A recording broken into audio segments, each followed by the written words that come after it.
बच्चों, hi Purvi. Welcome to our personal tutor channel. आज हम लोग कक्षा 9 का पहला पाठ पढ़ने वाले हैं, दो बेलों की कथा। ये उस पाठ का पार्ट 2 है। आधा पाठ हम लोग पार्ट 1 में कवर कर चुके हैं। अब बचा हुआ पाठ हम पार्ट 2 में कवर करेंगे। सो शुरू करते हैं पाठ। अरे यह क्या, कोई सांड झोंकता चला आ रहा है। हाँ, सांड ही है। वह सामने आ पहुंचा। दोनों मित्र बगले झांक रहे हैं। सांड पूरा हाथी है। उससे भिड़ना जान से हाथ धोना है, लेकिन ना भिड़ने पर भी जान बचती नहीं नजर आती। इन्हीं की तरफ आ भी रहा है। कितनी भयंकर सूरत है।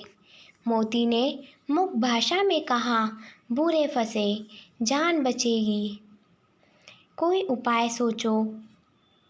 हीरा ने चिंतित स्वर में कहा, अपने घमंड में भूला हुआ हूँ।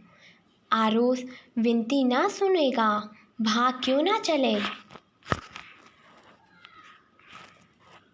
भागना कायरता है तो फिर यहीं मरो। बंदा तो 9 तो 11 होता है।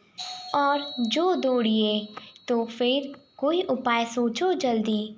उपाय यही है कि उस पर दोनों जने एक साथ चोट करें। मैं आगे से रेंगता हूँ, तुम पीछे से रेंग दो। दोहरी मार पड़ेगी तो भाग खड़े होगा। मेरी और झपटे तुम बगल से उसके पेट में सिंह घुसेड़ देना। जान जोखिम है, पर दूसरा उपाय नहीं है। दोनों मित्र जान हथेलियों पर लेकर लपके।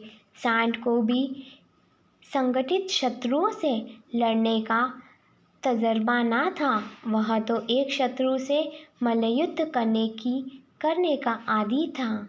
ज्यों ही हीरा पर झपटा, मोती ने पीछे से दौड़ाया। सांड उसकी तरफ मुड़ा तो हीरा ने रगेदा। सांड चाहता था कि एक एक करके दोनों को गिरा ले, पर ये दोनों भी उस्ताद थे। उसे वह अवसर ना देते थे। एक बार सांड झल्लाकर हीरा का अंत कर देने के लिए चला कि मोती ने बगल से आकर पेट में सिंह भोंक दिए। सांड क्रोध में आकर पीछे फिरा तो हीरा ने दूसरे पहलू में सिंह चुबा दिया। आखिर बेचारा जख्मी होकर भागा और दोनों मित्रों ने दूर तक उसका पीछा किया, यहाँ तक कि सांड बेदम होकर गिर पड़ा। तब दोनों ने उसे छोड़ दिया। दोनों मित्र विजय के नशे में झूमते चले जाते थे।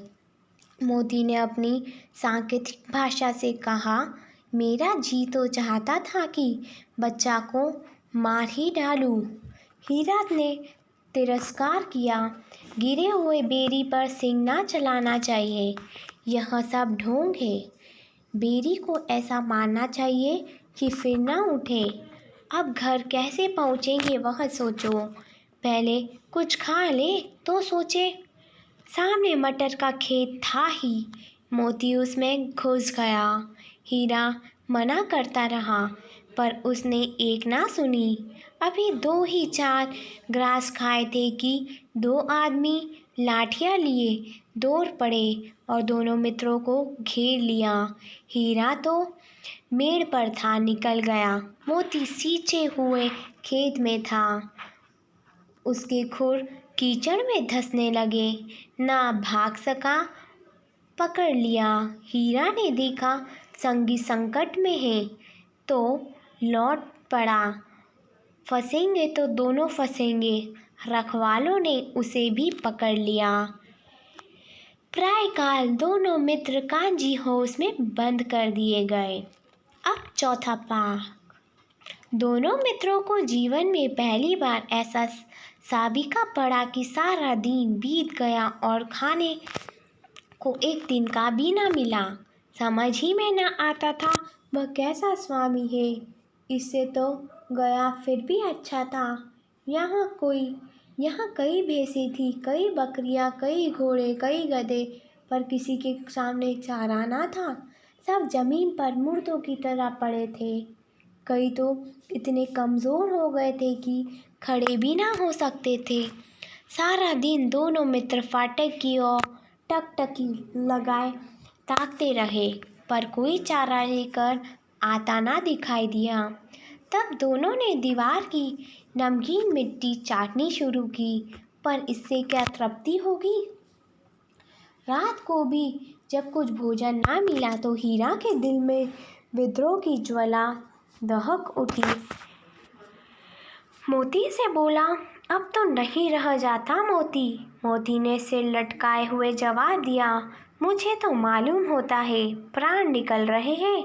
इतनी जल्द हिम्मत ना हारो भाई, यहाँ से भागने का कोई उपाय निकालना चाहिए। आओ दीवार तोड़ डाले, मुझसे तो अब कुछ नहीं होगा। बस इसी बूते पर अकड़ते थे, सारी अकड़ निकल गई। बाड़े की दीवार कच्ची थी, हीरा मजबूत तो था ही। अपने नुकीले सिंग दीवार में गाड़ दिए और जोर मारा तो मिट्टी का एक चिप्पड़ निकल आया तो उसका साहस बढ़ा।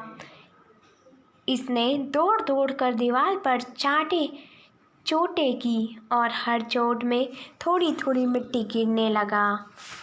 उसी समय कंजी होश का चौकीदार लालटेन लेकर जानवरों की हाजिरी लेने आ निकला। हीरा का उजड़पन देखकर उसने उसे कई डंडे रसीद किए और मोटी सी रस्सी से बांध दिया। मोती ने पड़े पड़े कहा, आखिर मार खाई क्या मिला।